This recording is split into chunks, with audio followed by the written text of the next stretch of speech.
हमारा इस जीआरसी के अंदर में अगर किसी जहाज का लॉन्चिंग होता था या न्यू डाला जाता था तो लोकल के नौजवानों को लिया जाता था। लेकिन आज 3 जहाज यानी समझिए 75% तैयार हो गया है। आज तक अभी तक एक भी लोगों को लिया नहीं गया। ये लोग एक्चुअली दिन ब दिन यहाँ के लोकल नौजवानों को यानी कि पेट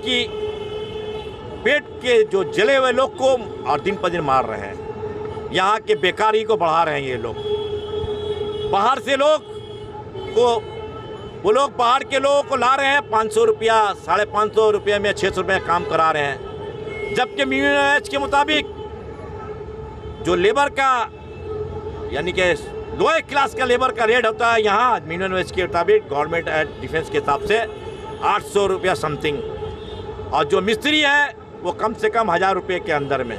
लेकिन ये लोग 500-600 रुपये में लोग लाते और अपने तमाम काम को अंजाम दे रहे हैं। दरअसल बात ये है, एक बात मैं बता देना चाहता हूँ, आप इस माध्यम के जरिए मेरी आवाज़ इस तक पहुँचाइएगा कि पीसीसी जो होता है लोकल नौजवानों का, सभी लोग यहाँ पर चोर पॉकेटमार नहीं है।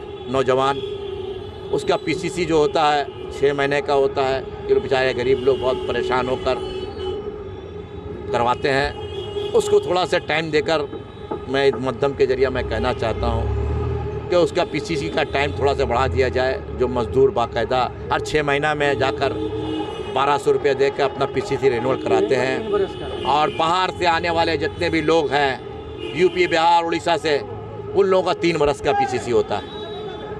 यही फ़र्क है देखिए बंगाल के अंदर में और बाहर के आने वाले लोगों के अंदर में। यही फ़र्क है, बाहर से 500 रुपये में ला के यहाँ खड़ा लिया जा रहा है, यहाँ के लोकल के नौजवानों को नहीं लिया जा रहा है। बस यही बात मैं कहना चाहता हूँ इस माध्यम के जरिए। माँ माटी मानो जिंदाबाद, तृणमूल कांग्रेस जिंदाबाद।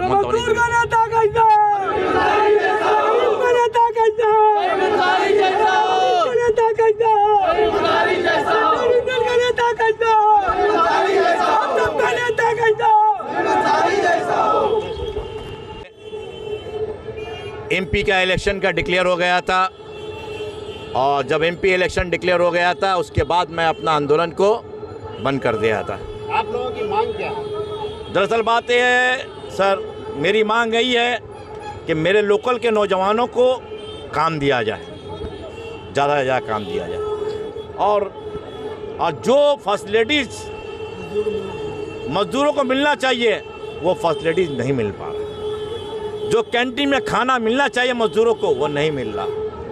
जो पानी मज़दूरों को मिलना चाहिए, इतनी तपिश हुई गर्मी में मज़दूरों को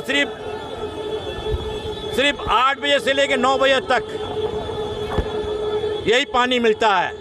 तमाम मज़दूर अपने बोतलों में पानी भर के रख लेते हैं, अपने बोतलों में पानी भर के रख लेते हैं। दिन भर बेचारे वही पानी यूज़ करते हैं। जबकि इतने बड़े जीआरसी के अंदर में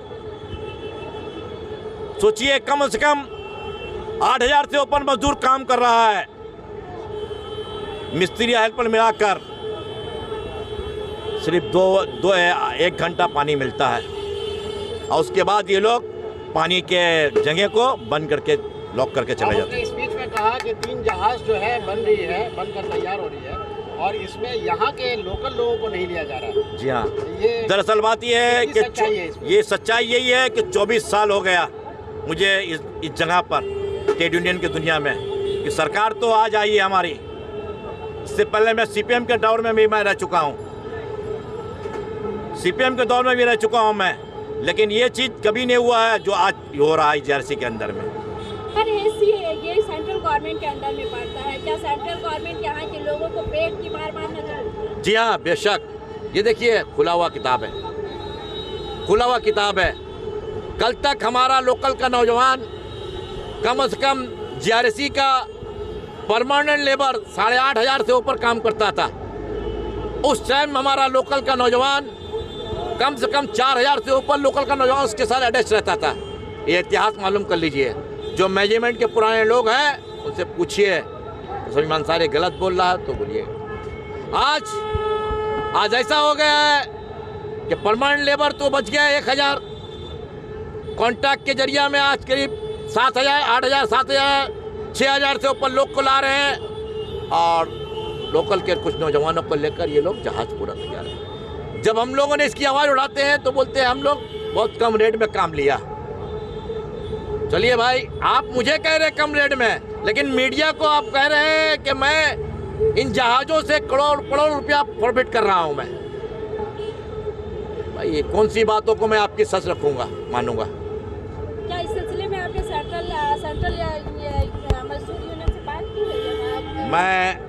मैं दिल्ली जा रहा हूं, कल का मेरा फ्लाइट है, मैं दिल्ली जा रहा हूं इंशाअल्लाह। इससे पहले बहुत सारे मैं चिट्ठी दिया सभी तरफ से, लेकिन मैं एक बात जानता हूं, इन लोगों के कान में जूं तक का नहीं रह रहा, क्योंकि जब तक इन लोगों के लिए कुछ नहीं करूँगा तब तक का नहीं हो पाएगा। इसलिए मैं ऊपर लेवल में बात करने जा रहा हूँ। यहाँ के हमारे कुछ जो मिनिस्टर हमारे जो हैं उन तक भी मैं कान में उनके कहा खबर लेटर के माध्यम के जरिए पहुँचा चुका हूँ मैं कि भाई ऐसी सी बात है, हमारा लोकल का जो एसआई का प्रॉब्लम्स है, हमारे लोकल के नौजवानों के पानी का प्रॉब्लम्स है, हमारे लोकल को खाने नहीं मिल पा रहा सही ढंग से, चावल दिया जा रहा है उसमें चावल में सोडा मार दिया जा रहा है कि चावल सोडा पड़ जाने की वजह से मजदूर कम खाएगा।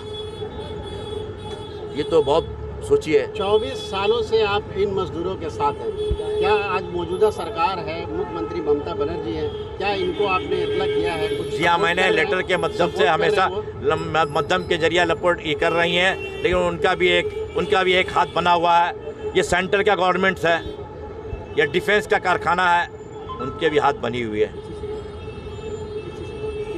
अगर मजदूरों के साथ इंसाफ नहीं होता तो आपका अगला कदम क्या होगा? अगला कदम मैं किसी को, हमारा एक नीति का कहना है, मैं किसी फैक्ट्री को बंद या किसी जगह पर नहीं ले जाऊंगा।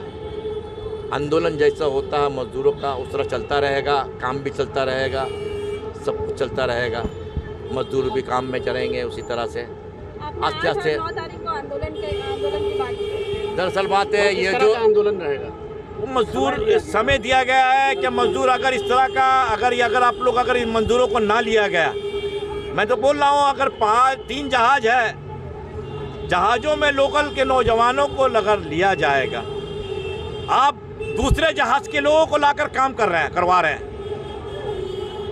एक 24 जहाज बगल में तैयार हो रही है, वहाँ के मजदूरों को लाकर वहाँ अपने इस तीनों जहाज के अंदर साफ सफाई का काम करवा रहे हैं। वो जहाज का टेंडर नंबर अलग है, जहाज का नाम अलग है, जहाज का फाइल अलग है, सब कुछ अलग है। वो मजदूरों का दूसरे कंडक्टर के साथ में SIPF है। अगर इन केस वो मजदूर को जोर जबरदस्ती या गुंडागर्दी करके लाकर इस जहाज में काम आपने ज़बरदस्ती किया और करवाया था, आप लोगों ने कहा था अगर नहीं करोगे तो आप लोगों का हम मिनिमम गेट पास छीन लेंगे, तनख्वाह नहीं देंगे, दिलवाई देंगे। तो मैं उन साहबों तक मैं आगाज़ कर दिया हूँ सर कि अगर आप इस तरह काम कीजिएगा अच्छा नहीं है। आप लोगों को लेबर की ज़रूरत है, लीजिए ना लेबर, मैं तो नहीं बोल रहा लेबर लेने के लिए, लेकिन जो लेबर काम कर रहा है आज 10 साल से 15 साल से दूसरे जगह पर, वहाँ से लेबर उठा कर ला कर अपने काम को अंजाम दे रहे हैं। भाई ये कितना दिन चलेगा? आपने कहा गया कि आप पर अटैक भी किया गया है, क्या करिएगा? यहाँ के लोग एक्चुअली जगह को जिस चेयर पर मैं बैठा हूँ ना, उस चेयर को बर्दाश्त नहीं कर पा रहे। कौन लोग हैं वो लोग? है बोला तो मैं, जुमेरात के दिन की वाकया है, JRC बजट में मिठाइयाँ बांटी गई थी कि शमीम अंसारी को अटैक हो गया। देखिए, आप प्रूफ देखना चाहते हैं तो कोटारी के उस CC कैमरा में जाके देखिए, शमीम अंसारी रात के वक्त खाना खाकर करीब 1 घंटा चला है, बाकायदा समूह से बात किया, जितने मजदूर के सबसे मिला मैंने। मुझे अटैक होता तो मैं कुछ से बात कर पाता, या मैं कुछ हो पाता, या मेरे पर कुछ था। आपका 8 और 9 तारीख को जो आंदोलन होगा वो किस सूरत में होगा, किस सब्जेक्ट? और देखिए, स्टेट गवर्नमेंट कितना ज़्यादा सपोर्ट करेगी? देखिए, दरअसल बात ये कहने के है, हमारा मजदूरों का बात है, इंशाअल्लाह 8 और 9 आएगा, उससे पहले मैं आप लोग आगे कर दूंगा। मैं अभी बातचीत में ऊपर में कर रहा हूँ, मैं जा रहा हूँ सेंटर के पास भी, मैं अपनी स्थिति, अपनी आवाज़ को, इन मजदूरों की आवाज़ को लेकर कागज़ के माध्यम के जरिए पहुँचाना चाहता हूँ कि ऐसी ऐसी बातें हैं, लोकल के नौजवानों को मारा जा रहा है, कल तक का जो ये लोकल के नौजवान 4-4.5 हज़ार मजदूर काम करते थे, आज मैक्सिमम आकर 3,000 मजदूर 3,500-4 हज़ार के अंदर में आ गया, 3,000 के अंदर में आ गया। कम से कम आज के डेट में बहुत सारे मजदूर बेकार बैठे हैं, क्योंकि यहाँ की रोजी रोटी डिफेंस का इतना बड़ा कारखाना है। यहाँ के लोग आसपास के रहने वाले लोकल नौजवान, मैं आप ये मत सोचिए कि जीआरसी में काम करने वाला जो मजदूर जो काम में जा रहा है, जो मजदूर जा रहा है काम में, वो सब जाहिल नहीं है। एजुकेट लड़के भी जा रहे हैं जो बीए पढ़े हुए हैं, एचएस पास किए हुए हैं, बहुत सारे इंजीनियर भी हैं, वेल्डर भी है, गैस कटर भी, अच्छे अच्छे पढ़े लिखे लोग हैं, लेकिन लोकल के नौजवानों को ये चांस नहीं दिया जाता। जो अभी काम कर रहे हैं, क्या आपके साथ अभी यहाँ पे मौजूद हैं? क्या चीज़ के? सब तो सभी काम कर रहे हैं। ये सभी काम कर रहे हैं। जीआरसी क्या कोई वजह बता रही है? नहीं, दरअसल बात ये कहनी की है, जीआरसी एक चीज़ जानती है कि मैं कॉन्ट्रैक्ट के जरिया, मैं लोगों कॉन्ट्रैक्टर के जरिया मैं इन लोगों को दे दिया हूँ, कॉन्ट्रैक्टर समझेगा कुछ भी हो। इससे पहले भी जीआरसी के अंदर में 3 लाशें निकली है। जो लाशें अगर जीआरसी चाहती तो उनका सेफ्टी का इंतजाम कर सकती थी, वो मजदूर मरता नहीं। अगर जीआरसी चाहती तो एफओजे के अंदर में एक लड़का इलेक्ट्रिक से मरा, वो मरता नहीं। सब जीआरसी का ये है सबसे बड़ा ये जांच के अंदर में वो लोगों को एक चीज़ जान गया है कि हमें किसी भी तरह जहाज को नेवी के अंडर में देना, चाहे कुछ भी करना पड़े, करना लड़के कर दो। क्योंकि इससे पहले भी जहाज में जो लड़के बचे, जो मजदूर मरे हैं 2 ठो, पहला दिन वो जहाज के सामने का एक ब्लॉक रह गया था, वो आया, ऑफिसर आजाद ने कहा इस ब्लॉक को फिटिंग कर दिया जाए। फिटिंग हुआ, दूसरा दिन वो ब्लॉक के अंदर में बोला, रात में बोला गया इसको ब्लास्टिंग कर दिया जाए। जब आप एक घर के अंदर में चूना भी करते हैं ना, तो पहला पोट करने के बाद तो एक दिन तो सूखने का वक्त देते हैं ना। क्या मैम गलत बोल रहा हूँ? एक दिन तो सूखने का वक्त देते हैं ना। तो जीआरसी के अंदर में लोहे के इतना बड़ा जहाज के अंदर में ब्लास्ट करने के बाद, सीलर का रंग करने के बाद, आप उसके अंदर फिर ब्लॉक को फिटिंग करने का जाएगा तो थीनर से आग नहीं निकलेगा तो क्या निकलेगा? वो दोनों मजदूर जल के राख होकर मर गया। मालूम है जीआरसी के पॉकेट से कितना रुपया निकला है? हैरत कीजिएगा। बहुत मुश्किल से उन लोगों से मैंने चंद यानी कि समझ लीजिए नहीं के बराबर मैंने उन लोगों ने मालो भिक्का दिया हमारे मजदूरों को। भिक्का जैसे दिया था उस तरह का दिया गया। आज ड्यूटी के लोग ड्यूटी आवर्स में मरे हैं, काम करते हुए मरे हैं। अगर आप न्यूज कनेक्ट कोलकाता को फेसबुक पर देख रहे हैं तो हमारे पेज को फॉलो जरूर करें, और अगर आप हमारे चैनल को यूट्यूब पर देख रहे हैं तो हमारे चैनल को सब्सक्राइब करना बिल्कुल ना भूलें। धन्यवाद।